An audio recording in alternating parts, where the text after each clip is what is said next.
Mateo capítulo 11, vamos a leer desde versículo 7 hasta el 24. En la lectura de este capítulo estamos revisando la respuesta inaceptable que dieron algunos a los ministerios de Juan el Bautista y del Señor Jesús. A través de este capítulo vemos que la incredulidad es injustificada y que puede ser disfrazada con crítica injustificada o con indiferencia, pero no importa cómo se quiera disfrazar, de todas formas las consecuencias son verdaderamente desastrosas. Mateo 11, versículos 7 al 24, dice la Biblia: Mientras ellos se iban, comenzó Jesús a decir de Juan a la gente: ¿Qué salisteis a ver en el desierto? ¿Una caña sacudida por el viento? ¿O qué salisteis a ver? ¿A un hombre cubierto de vestiduras delicadas? He aquí, los que llevan vestiduras delicadas en las casas de los reyes están. ¿Pero qué salisteis a ver? ¿A un profeta? Sí, os digo, y más que profeta, porque este es el que está, de quien está escrito: He aquí, yo envío mi mensajero delante de tu faz, el cual preparará tu camino de delante de ti. De cierto os digo, entre los que nacen de mujer no se ha levantado otro mayor que Juan el Bautista, pero el más pequeño en el reino de los cielos mayor es que él. Desde los días de Juan el Bautista hasta ahora, el reino de los cielos sufre violencia, y los violentos lo arrebatan. Porque todos los profetas y la ley profetizaron hasta Juan. Y si queréis recibirlo, él es aquel Elías que había de venir. El que tiene oídos para oír, oiga. Mas, ¿a qué compararé esta generación? Es semejante a los muchachos que se sientan en las plazas y dan voces a sus compañeros diciendo: Os tocamos flauta y no bailasteis, os endechamos y no lamentasteis. Porque vino Juan, que ni comía ni bebía, y dicen: demonio tiene. Vino el Hijo del Hombre, que come y bebe, y dicen: he aquí un hombre comilón y bebedor de vino, amigo de publicanos y de pecadores. Pero la sabiduría es justificada por sus hijos. Entonces comenzó a reconvenir las ciudades en las cuales había hecho muchos de sus milagros, porque no se habían arrepentido, diciendo: ay de ti, Corazín, ay de ti, Betsaida, porque si en Tiro y en Sidón se hubieran hecho los milagros que han sido hechos en vosotras, tiempo ha que se hubieran arrepentido en silicio y en ceniza. Por tanto os digo que en el día del juicio será más tolerable el castigo para Tiro y para Sidón que para vosotras. Y tú, Capernaum, que eres levantada hasta el cielo, hasta el Hades serás abatida, porque si en Sodoma se hubieran hecho los milagros que han sido hechos en ti, habría permanecido hasta el día de hoy. Por tanto os digo que en el día del juicio será más tolerable el castigo para la tierra de Sodoma que para ti. Vamos a orar. Señor, en este momento queremos pedir tu bendición, Señor, iluminación sobre el texto que acabamos de leer, para que sea expuesto fielmente, Señor. Padre, te rogamos, te suplicamos, en tu gracia y tu misericordia, que nos ayudes tanto al predicador como a la audiencia, para que Cristo sea exaltado, conocido, reverenciado, amado y atesorado, Señor. Santifica a tu pueblo. Sé glorificado, Señor, entre nosotros. Obtén un buen nombre de los pecadores e impíos. Rescata a quien quieras rescatar, Señor. Ayúdanos, por favor. Te lo pedimos en el nombre de Jesús. Amén. Hemos estado considerando el problema de la incredulidad. Pero una de las cosas que debemos tener en cuenta es que quizá este capítulo se demuestra lo que el dicho popular también dice: no hay peor ciego que el que no quiere ver. Si una persona está decidida a no creer el Evangelio, no importa qué tan poderosos sean los argumentos que le presentemos, simplemente no creerá. Hay personas que definitivamente prefieren el engaño antes que colocarse a sí mismos bajo el reflector de la verdad. Le huyen a la verdad como el diablo le huye a Dios. Le tienen terror y miedo a la verdad. La razón de correr de la verdad es que la verdad los acusa. La verdad inquieta las conciencias de los incrédulos y de los impíos. De hecho, en el Evangelio de Juan, capítulo 3, 19, dice: y esta es la condenación, que la luz vino al mundo y los hombres amaron más las tinieblas que a la luz, porque la luz es lo que manifiesta que las obras de ellos eran malas. Es importante e interesante que la Biblia compara al Señor Jesucristo con la luz, porque la luz es autoevidente. Una persona en una habitación iluminada no necesita que le presenten pruebas de que allí hay luz.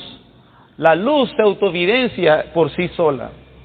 El problema entonces, dice el Señor con los hombres, es que ellos amaron más las tinieblas que a la luz. El hombre que no quiere ser convencido resistirá cualquier argumentación o prueba, no importa cuán convincente ésta sea. Los hombres de nuestro texto, de Mateo capítulo 11, se habían enfrentado y escuchado al profeta con un carácter más impecable que ningún otro. Juan el Bautista, dice el Señor, era el profeta más digno que ningún otro. Ellos también estuvieron bajo el ministerio del Señor Jesucristo. El Señor Jesucristo, el hombre más maravilloso que pudo haber pisado esta tierra, el predicador más perfecto, el que realmente había obrado milagros y señales que autenticaban todo lo que decía de sí mismo. Y aún así, estas personas resistieron creerle. La alternativa de aceptar a Jesús como Señor es tan odiosa para el hombre incrédulo que él se inventa cualquier excusa para no tener que reconocer lo que es evidente ante sus ojos. La incredulidad distorsiona seriamente nuestra capacidad para razonar.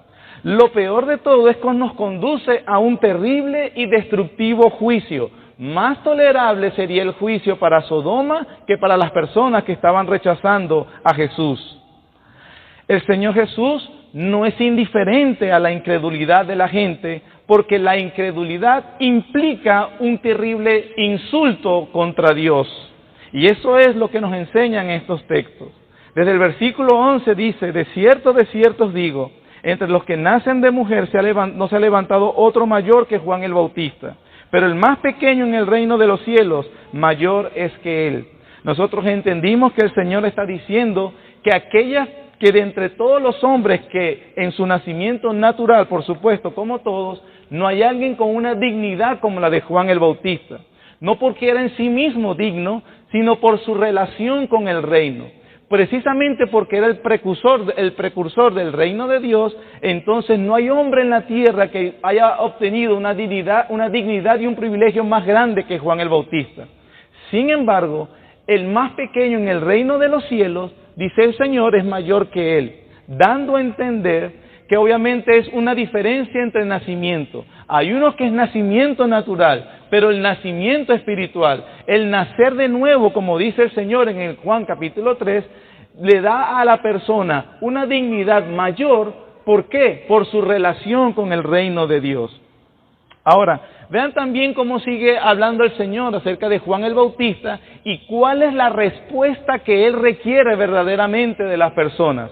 El versículo 12, que en realidad es un versículo un poco enigmático, pero que con la ayuda del Señor hoy vamos a entender. ¿Cómo es la respuesta que espera Dios de los hombres cuando son confrontados al mensaje del Evangelio? Versículo 12, desde los días de Juan el Bautista hasta ahora, el reino de los cielos sufre violencia y los violentos lo arrebatan.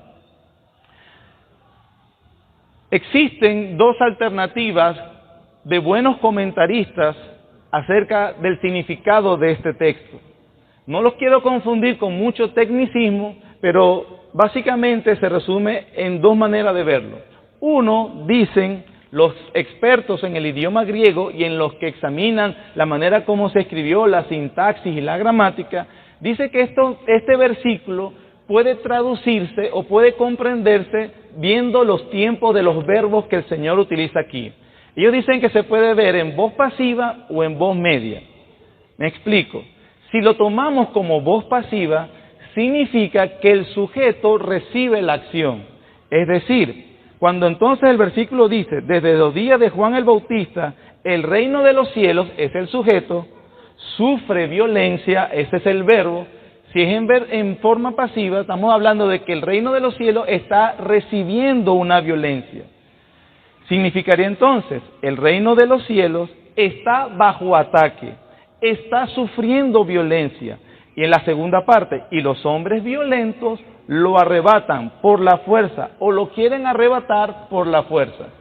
Tiene sentido ese significado porque precisamente Juan el Bautista, anunciando el Evangelio del Señor, estaba preso y ustedes saben, nosotros sabemos que él iba a ser decapitado y también los fariseos se opusieron al mismo Señor Jesucristo. Otros, y creo que es la forma preferible de verlo, dicen que también puede ser tomado como una voz media. ¿Y qué significa que sea voz media? Significa entonces que en este caso el sujeto realiza la acción y recibe el beneficio de ella. ¿Cómo se entendería entonces? Se tendría que traducir o comprender de esta manera. Primero, el reino de los cielos sufre violencia, pero si entonces el sujeto hace la acción, significaría el reino de los cielos se abre paso vigorosamente. Y los violentos, la segunda parte, o los hombres vigorosos, lo toman por la fuerza, o entran en él ejerciendo fuerza. En primer lugar, entonces, se hace una precisión sobre el avance del reino. ¿Qué está pasando con el reino de los cielos? Se está abriendo paso vigorosamente. Y en segundo lugar, cómo las personas pueden entrar en él. Ellos entonces están entrando de manera decisiva, determinada. Se requiere fuerza, por decirlo de una manera, fuerza de voluntad. Ese significado que le acabo de decir es más coherente con el contexto y eso es lo que voy a explicar. E inclusive con su paralelo en Lucas 16:16, cuando Lucas registra las palabras del Señor, lo pone de esta manera. La ley y los profetas eran hasta Juan. Desde entonces el reino de Dios es anunciado y todos se esfuerzan por entrar en él. Entonces veamos la primera parte, el reino de los cielos avanza vigorosamente. El tiempo de referencia es cuándo, ¿desde cuándo está avanzando vigorosamente? El Señor dice en el versículo 12, desde los días de Juan el Bautista. El comienzo del ministerio de Juan el Bautista consistió en la llamada al arrepentimiento y a la preparación de la venida del reino de los cielos. Con la llegada del Rey, el Señor Jesús, el reino entonces avanzaba vigorosamente. A pesar de la resistencia, Él estaba empujando y haciéndose presente. Especialmente ¿cómo? Con los actos y señales que testificaban la realidad del poder del reino en la persona del Rey. Las personas eran sanadas, los ciegos recibían la vista, los sordos oían, los paralíticos se levantaban, los leprosos eran limpiados, los muertos eran resucitados. El reino de los cielos ciertamente se estaba abriendo paso en el mundo vigorosamente.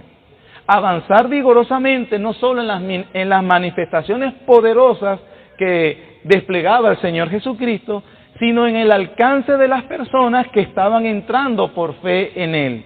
Desde que Juan comenzó a predicar, muchos se estaban preparando precisamente porque aceptaron el bautizo de arrepentimiento de Juan. De esta forma, Él cumplió el propósito de su ministerio, preparar un pueblo bien dispuesto para el Señor. Por el testimonio de los evangelios, sabemos que entre los que creyeron al bautismo de Juan, sobre todo en Lucas capítulo 1, dicen que habían soldados romanos, que habían parte de los fariseos, que habían también publicanos y también obviamente el pueblo en general. Eso haría, hermanos, que en cualquiera de los miembros de uno de estos gremios, la fe en el Mesías seguramente comenzaría a traer problemas a cada uno de ellos. Tenemos, por ejemplo, que unos soldados romanos se le acercaron a Jesús creyendo el mensaje y arrepintiéndose, a Juan el Bautista, y le preguntaron en Lucas capítulo 1, Maestro, ¿qué haremos? Y Juan el Bautista le dice, estén contentos con su salario y no utilicen su autoridad para extorsionar. Imagínense lo que significa eso para un militar corrupto. Yo nada más me lo imagino, yo nunca lo he visto. Pero lo cierto es que ahora imagínate a un soldado romano que si realmente él había creído en el reino de Cristo y se había arrepentido y había creído el mensaje de Juan el Bautista, ¿cómo sería en un pelotón cuando de alguna manera el pelotón quería extorsionar o quería aprovecharse o quería justificar que él hacía esto porque su sueldo no le alcanza? ¿Y a quién le alcanza su sueldo?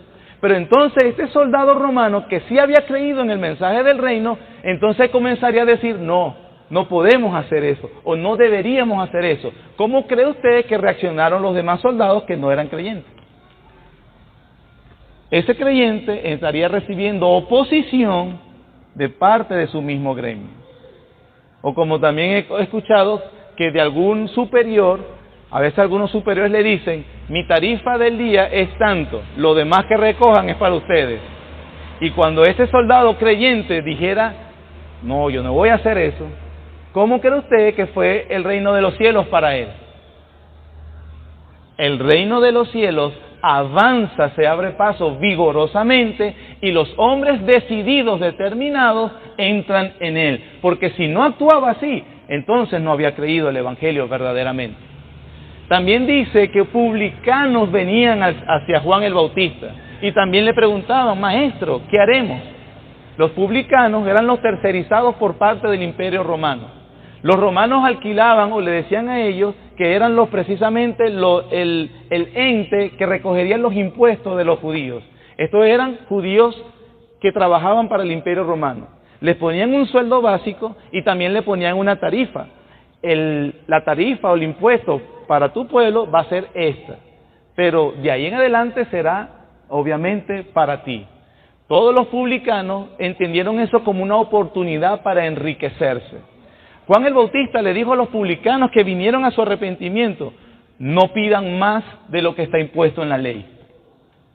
Entonces ahí tienes también a un publicano que empieza a cobrar lo que era justo, lo que imponía el impuesto romano, pero entonces después tenías en su gremio a gente que empezaba a quejarse, ¿por qué tú cobras más si él, que es publicano también, está cobrando la mitad de lo que tú cobras?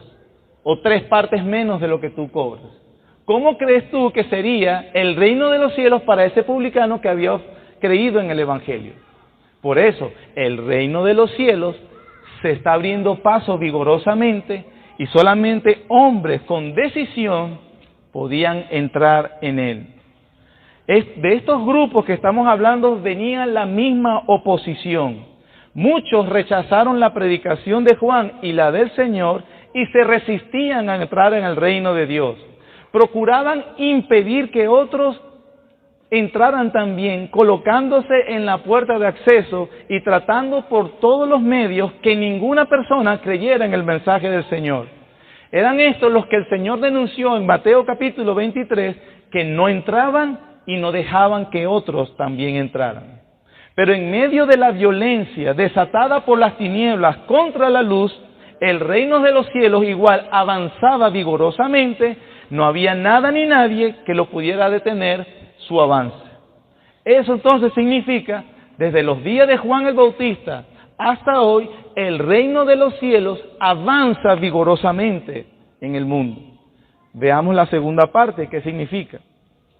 Dice, los violentos lo arrebatan, o como estamos reconociendo, los vigorosos, los decididos son los que entran en él. Recuerden que el capítulo está hablando de la incredulidad y cómo esta es injustificada. El Señor enseña entonces con estas palabras que muchos anhelan entrar en el reino, pero no entrarán en él por la falta de decisión. En medio de un contexto de oposición y violencia, era precisa y notoria determinación para ir en contra de la corriente. Se luchaba contra estructuras religiosas, se luchaba contra tradiciones familiares, se luchaba contra intereses personales, se tendría que luchar contra ambiciones, se tenía que luchar contra el amor propio, se debía ir contra todo eso por Cristo y su reino. Y si una persona no está disponible a ir en contra de eso, no puede entrar en el reino de Dios. Ese significado de ese versículo es coherente inclusive con todo el contexto del libro de Mateo. Nuestro Señor Jesús ya había enseñado que los pocos que entrarían al reino lo harían entrando primero por la puerta estrecha y andando por el camino angosto, Mateo 7. El Señor también dijo que la ciudadanía en su reino exigía negarse a sí mismo, tomar la propia cruz y seguirlo a Él. De hecho, si tú volteas la página, en el capítulo 10 está una de las referencias del Señor Jesús demandando cómo es la verdadera fe. Capítulo 10, versículo 34. Dice, no penséis, está hablando el Señor Jesús, no penséis que he venido para traer paz a la tierra. No he venido para traer paz, sino espada. Porque he venido para poner en disensión al hombre contra su padre, a la hija contra su madre y a la nuera contra su suegra. Y los enemigos del hombre serán los de su casa. El que ama a padre o madre más que a mí, no es digno de mí. El que ama a hijo o hija más que a mí, no es digno de mí. Y el que no toma su cruz y sigue en pos de mí, no es digno de mí.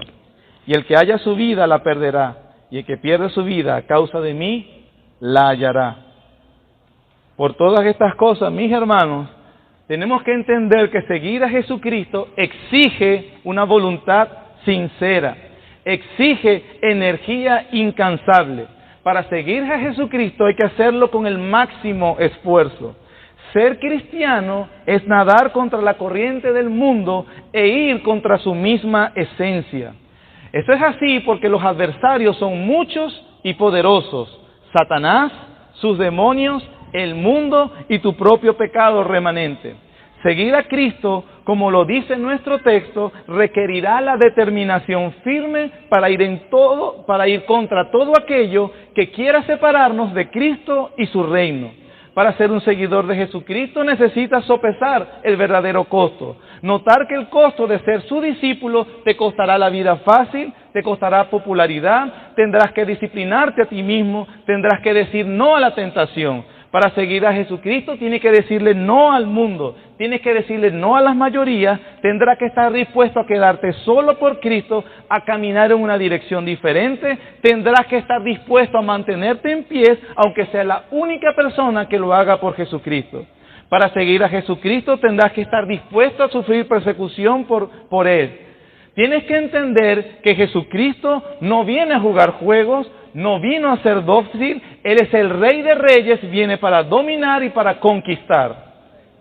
La Biblia dice que Él es el Señor, el Rey de Reyes y Señor de Señores. Al final de esta era vendrá un caballo blanco, sus vestidos y sus muslos están salpicados de sangre. Esa sangre es la sangre de sus enemigos. Él viene a condenar y a conquistar. Tú necesitas hacer los términos de paz con este Rey, o estarás sometido a condenación para siempre. Jesucristo ha hecho los términos de paz, y tú tienes que estar dispuesto, si es necesario, a odiar a tu padre, a tu madre, a tu hermano o a tu hermana, incluso odiar tu propia vida, o no podrás entrar en el reino de los cielos. El Señor Jesucristo realmente presiona para una decisión. No le permitió el lujo a los que estaban escuchándoles que ellos eran indiferentes o críticos.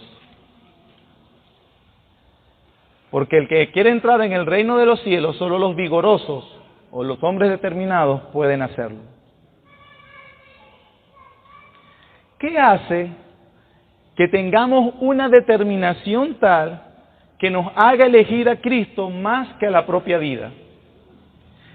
¿Qué es lo que sucede en una persona que él prefiera a Cristo más inclusive que la unión de sangre más profunda, por ejemplo, a una madre o a un hijo? ¿Qué es lo que hace eso? El apóstol Juan lo respondió en 1 Juan 5:4, porque todo lo que es nacido de Dios vence al mundo, y esta es la victoria que ha vencido al mundo, nuestra fe. ¿Quién es aquel que vence el mundo sino el que cree que Jesucristo es el Hijo de Dios? Esa es la verdadera decisión que se tiene que tomar. Quienes entran en el reino de gracia por medio de la fe en Cristo lo hacen con gran esfuerzo a través del poder soberano del Espíritu Santo que convence y convierte. Por supuesto, hay que hacer una aclaración. Esta determinación es posible porque Dios obra esa fe en el corazón del incrédulo. Dice 2 Corintios capítulo 1, versículo 24. Segunda carta del apóstol Pablo a los Corintios, capítulo 1, versículo 24. Dice de la siguiente manera: no que nos enseñoreemos de vuestra fe, sino que colaboramos para vuestro gozo, porque por la fe estáis firmes. La fe entonces que estamos hablando es una obra y un don que Dios da. Es lo que dice Gálatas 5:22, que es un fruto del Espíritu. Es una fe que produce el nuevo nacimiento. Es lo que dice el Señor en Efesios 2, 8 y 9, que es un don de Dios. Todo es poco según el que ha nacido de nuevo, o por decirlo de una manera diferente o positiva. ¿Quién es entonces el que se esforzará y ve todo como de menor valor, inclusive que desprecie todo lo que estamos hablando solo por Jesucristo? Son aquellos que han nacido de nuevo. Estas personas, ¿cómo sé yo? ¿Cómo sabes tú que has nacido de nuevo? Son aquellas personas que entienden que todo lo que tenga que sacrificar es poco para ganar la perla de gran precio. Y su valor es más que suficiente para que superemos la oposición, sea cual sea, tanto desde fuera como desde nuestro interior. Si tú no tienes esa fe, no importa que tú te llames cristiano, si tú no tienes esa resolución, no importa que tú vengas todos los domingos a la iglesia, no importa que tú seas miembro de cualquier iglesia, no importa absolutamente, te es necesario nacer de nuevo. Si tú estás creyendo que la indiferencia, la crítica o la pasividad ante la persona de Jesucristo es una oportunidad que se te está dando, este texto nos enseña que estás totalmente equivocado. Jesús no es indiferente a esa actitud, es un insulto a Dios y dice la Biblia que será juzgado. Más tolerable será el juicio para Sodoma y para Gomorra que para ti. Por eso estos hombres habían desperdiciado el gran privilegio. Desperdiciaron, como vemos viniendo, el privilegio de tener a Juan el Bautista como uno de los que le enseñaba el reino, y también, si rechazaron a Juan el Bautista, ¿qué hicieron contra el Señor? Versículo 13. Porque todos los profetas y la ley profetizaron hasta Juan. Y si queréis recibirlo, él es aquel Elías que había de venir. El que tiene oídos para oír, oiga. Si ya les parecía que quien el Señor les envió era muy tosco, era muy rudo, poco refinado, entonces el Padre mandó a su propio Hijo. ¿Y qué hicieron con él? Lo rechazaron y terminaron matándolo. El Señor dice inclusive a esta gente que conocía el Antiguo Testamento, cuando le dice, todos los profetas profetizaron hasta Juan, es que todo aquel tema acerca del anuncio del Mesías, acerca del anuncio del que iba a venir, acerca del anuncio del reino de Dios, toda esa revelación terminaba con Juan el Bautista. Juan el Bautista era el último profeta que anunciaba el reino de Dios. Y ellos les dice inclusive, si queréis recibirlo, él es el Elías que había de venir. Ellos sabían por Malaquías capítulo 4 y Malaquías capítulo 3 que Elías sería el precursor del Mesías. El Señor les está diciendo, Dios está cumpliendo en sus ojos, en su cara, lo que ha prometido. Y ellos seguían en incredulidad. Versículo 15, 16. Mas, ¿a qué compararé esta generación? Es semejante a los muchachos que se sientan en las plazas y dan voces a sus compañeros diciendo, os tocamos flauta y no bailasteis, os endechamos y no lamentasteis. Porque vino Juan, que ni comía ni bebía, y dicen, demonio tiene. Vino el Hijo del Hombre, que come y bebe, y dicen, he aquí un hombre comilón y bebedor de vino, amigo de publicanos y de pecadores, pero la sabiduría es justificada por sus hijos. Aquí vemos que simplemente el rechazo, lo que nos muestran este versículo, que el rechazo que le tenían esta generación hacia Jesucristo era simplemente excusas, excusas y excusas. Le mandé a Juan el Bautista, es muy antisocial. Le mando al Hijo Jesús, se pasa de social. Le mandé a Juan el Bautista, no, él es muy ascético, es muy rígido, no disfruta de la vida. Le manda a Jesús, es un glotón y bebedor, es un juerguista. Le manda a Juan el Bautista, es muy serio. Le manda a Jesús, se ríe demasiado.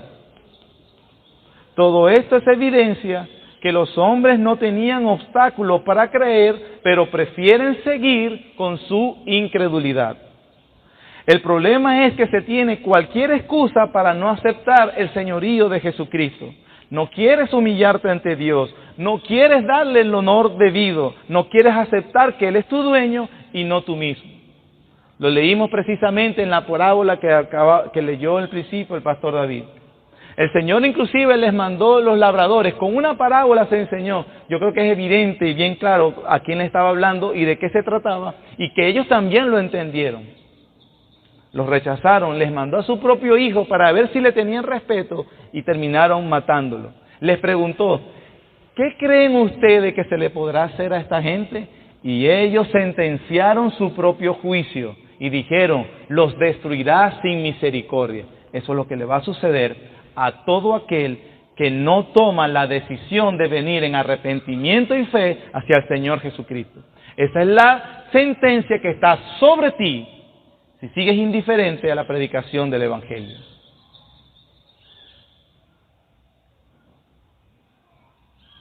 Un comentarista dice, el hecho es que cuando la gente no quiere tomar en serio la verdad, le es muy fácil encontrar una excusa para no hacerle caso.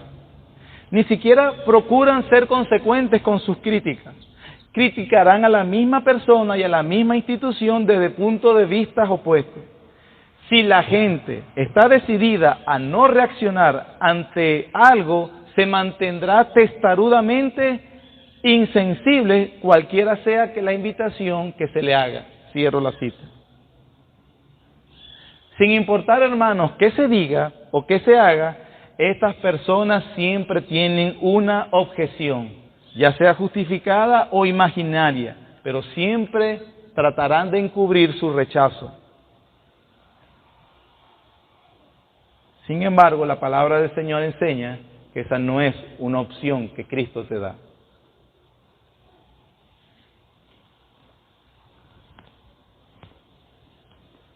Entendiendo este texto, por lo menos hasta el versículo 19, se nos enseña que la razón verdadera para permanecer en incredulidad es una rebeldía abierta contra Dios y su Hijo Jesucristo. Las objeciones siempre son excusas para no reconocer el señorío de Dios. También estas personas tienen que entender que había un privilegio, pero junto con el privilegio había una responsabilidad. Tenían que responder con la única respuesta apropiada hacia la persona de Jesucristo: reverencia, arrepentimiento y fe. Es la única respuesta apropiada a Él. Lo demás, cualquiera que sea, es un insulto a Él. Esta generación, en vez de reconocer el privilegio de que les predicó el mejor de todos los profetas y también les predicó el mismísimo Hijo de Dios encarnado, y en vez de venir, lo que hicieron fue condenarlos difamando a los mensajeros. Juan el Bautista tenía un demonio y el Señor Jesús era un juerguista. Dice el Señor, pero la sabiduría es justificada por sus hijos. Es una frase proverbial que es como decir,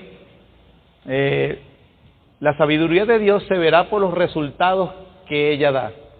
Y entonces a la gente que sí venía en arrepentimiento, los frutos que daban esas personas, se entendía que realmente Cristo estaba entre ellos. Pero como cristianos también hay unas aplicaciones en este texto, hermanos. Somos responsables de seguir creyendo con humildad. Como a Juan el Bautista, muchas veces las cosas nos dejan perplejos. Nosotros debemos afirmar que hemos creído en el verdadero y que Él puede cambiar nuestro programa así como se lo cambió a Juan. Este texto también nos consuela en otro sentido. Juan el Bautista, el mejor profeta, el Señor Jesús, el Hijo encarnado de Dios, fueron difamados y rechazados. ¿No nos sentimos mal nosotros cuando alguien que amamos se rehúsa a venir a la fe? ¿No creemos nosotros, Dios mío, que está mal en mí, que él o ella no me quieren escuchar? ¿Por qué sucede que inclusive tratando de ayudarlos terminan hasta difamándome? Querido hermano, querido hermano, al mejor profeta lo difamaron y lo rechazaron. Al mismísimo Hijo de Dios también. No te extrañe que esa sea la respuesta que muchos que amas tengan sobre ti. Ojo, Dios quiera que sea injustificada y no que tú le estés dando razón y dando mal testimonio del Evangelio. La segunda parte, hermano, es más solemne inclusive. Precisamente por poner excusas, críticas y para justificarse de no aceptar el mensaje del Evangelio, lo que provocó sobre estas personas fue la ira justificada del Hijo de Dios sobre aquellos que no vienen en arrepentimiento. Versículo 20. Entonces, ¿ven? Después el Señor les dice, son una generación pueril que no les gusta la chicha y no les gusta la limonada. Entonces, versículo 20, comenzó a reconvenir a las ciudades en las cuales había hecho muchos de sus milagros porque no se habían arrepentido diciendo, ay de ti Corazín, ay de ti Betsaida, porque si en Tiro y en Sidón se hubieran hecho los milagros que han sido hechos en vosotras, tiempo ha que se hubieran arrepentido en silicio y en ceniza. Por tanto os digo que en el día del juicio será más tolerable el castigo para Tiro y para Sidón que para vosotras. Y tú, Capernaum, que eres levantada hasta el cielo, hasta el Hades serás abatida, porque si en Sodoma se hubieran hecho los milagros que han sido hechos en ti, habría permanecido hasta el día de hoy.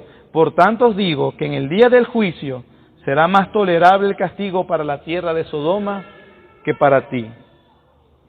Realmente son unas palabras bien solemnes que acaba de pronunciar nuestro Señor. Comparó a 3 ciudades donde Él había estado ejerciendo su ministerio.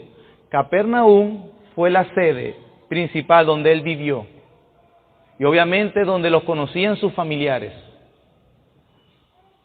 Betsaida y Corazín eran las más cercanas y eran obviamente las que escuchaban más acerca de los milagros del Señor Jesús. Estas 3 ciudades actuaron de manera indiferente hacia Él. Y observe que el Señor entonces las compara. A Betsaida y a Corazín las compara con Tiro y Sidón. Son 2 ciudades fronterizas que eran, la mayor población era gentil. Los judíos le tenían cierta repugnancia, aversión, a esas 2 ciudades. Y Capernaum, que había sido la sede de operaciones de Cristo mismo, fue comparada a Sodoma. Tiro y Sidón históricamente se le tenían esa aversión porque inclusive estas ciudades se caracterizaban por el desenfreno de la adoración cananeo al dios Baal. Y allí era precisamente Jezabel. ¿Se recuerdan quién es Jezabel? La diabla, esposa del diablo Acaz, Primera de Reyes, capítulo 19. Ella es fenicia. Tiro y Sidón son 2 ciudades fenicias. Por eso le tenían tanta aversión a esas ciudades, que por tanto tiempo fueron un pie en el zapato para Israel en el Antiguo Testamento. Estas ciudades en sus prácticas paganas a Baal estaba incluido el sacrificio de humanos, de niños sobre todo, y también las orgías sexuales. Los judíos que vinieron arrepentidos de la deportación de Babilonia le tuvieron esa aversión porque por culpa de ese tipo de pecados el Señor los había juzgado. Ahora, Betsaida y Corazín, que son donde el Señor ministró mucho más, seguramente no tenían el nivel de maldad y depravación que Tiro y Sidón. Pero Cristo dice que el castigo para ellas sería peor que para esas ciudades.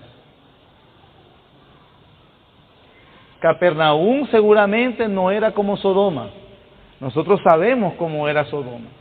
Pero Cristo dice que es peor el pecado de la incredulidad que de las aberraciones e inmoralidades conocidas por estas dos ciudades. Esto significa, mis queridos hermanos, que el pecado de la indiferencia es un pecado atroz. Y como dijo el rey Josías en 2 Reyes 22, que el gran pecado de Israel en su época fue que ellos no escucharon la palabra de este libro para hacer conforme a todo lo que nos fue escrito. Y por el menosprecio de la palabra de Dios, el rey dijo, Dios mandó y manifestó la ira de Jehová se ha encendido contra nosotros. Capernaum, Betsaida y Corazín estaban despreciando la palabra viva del Señor. Y exactamente es lo que haces tú cuando no vienes en arrepentimiento y fe cuando se te predica el Evangelio. ¿Qué nos enseña este texto, este párrafo? Y son palabras terribles y un juicio realmente para tomarlo con mucha seriedad.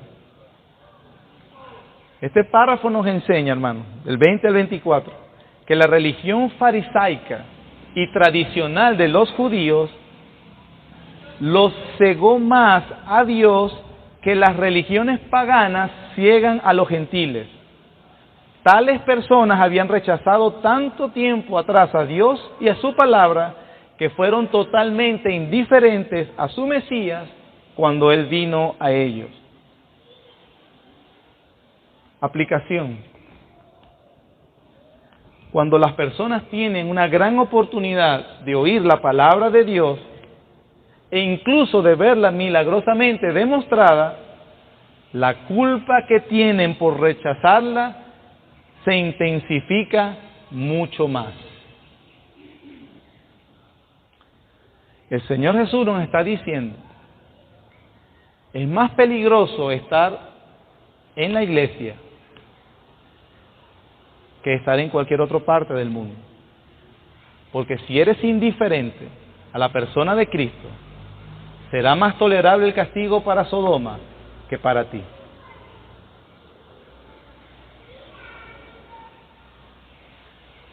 Parece duro y hasta exagerado decir lo siguiente, pero esto nos enseña que es mucho mejor no haber oído nunca nada acerca de Cristo que oír la verdad acerca de Él y sin embargo rechazarlo y no hacer nada.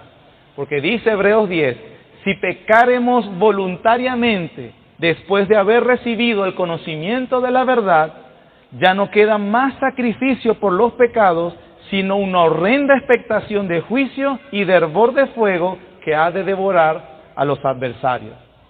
Mientras mayor es el privilegio, mayor es la responsabilidad. Mientras haya más luz, mayor será el castigo por no recibirla. Si esta generación pre-Pentecostés no tiene excusa delante de Dios, entonces la de hoy mucho menos. Podría decir que será más tolerable el castigo para Capernaum, Corazín y Betsaida que para ti, que estás escuchando constantemente la palabra de Dios y no hay ningún cambio sustancial en tu vida. El Señor Jesús, hermano, clarifica aquí una verdad importante. En el infierno hay grados de castigo. No es el mismo castigo para todos. Hay grados de castigo. Pero también dice que los que recibirán el mayor castigo serán aquellos que han recibido la revelación divina, pero actuaron de manera indiferente.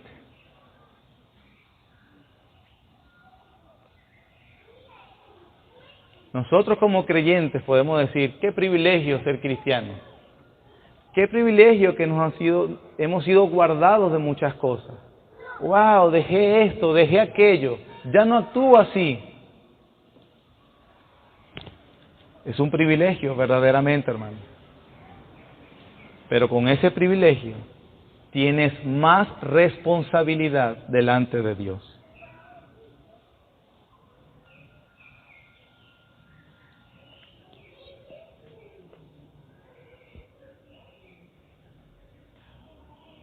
Uno de los más privilegiados son nuestros hijos. Tengo 2 y pienso en ellos, como los demás niños. Qué gran bendición que están creciendo en una familia que le enseña el Evangelio. Hay una estadística que yo ruego a Dios que algún día se cambie o que sea falsa, pero según mi experiencia, siempre se cumplía. Los hijos de los creyentes son más demonios que los mismos mundanos. Es cierto que estos niños, creciendo en un hogar cristiano, tuvieron un gran privilegio. Pero querido hijo, la responsabilidad es mayor sobre ti. Si tú no respondes conforme a la luz que se te ha dado, será más tolerable el castigo para Sodoma y para Gomorra que para ti. Algunos no son niños, son adolescentes, o inclusive hay adultos. Son muchos los hermanos adultos que me han dicho, sí, desde pequeño mi papá me llevaba a la iglesia. Sí, yo de joven comprendí algunas cosas. Sí, yo entré y fui a la iglesia. Y yo siempre les digo, ¿y estás yendo a la iglesia? No, ya hace un tiempo que me aparté. Y dije, claro, Dios te decepcionó y no vale la pena seguirlo. No, eso no es lo que quiero decir. Fue la iglesia, fue el pastor, fue la esposa del pastor, fue un hermano, fue una hermana. Fue excusa tras excusa. Pero si tú has escuchado el Evangelio y pretendes continuar indiferente, para ti lo que hay es una horrenda expectación de juicio, dice la palabra del Señor.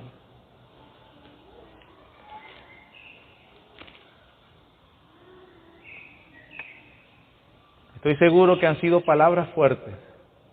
He tratado de esforzarme de que son las que salen de las Escrituras, no son las mías. Es verdad que el Señor también dijo, el que a mí viene, no le echo fuera. Los brazos del Señor están abiertos, pero si vienes con la respuesta apropiada, arrepentimiento y fe.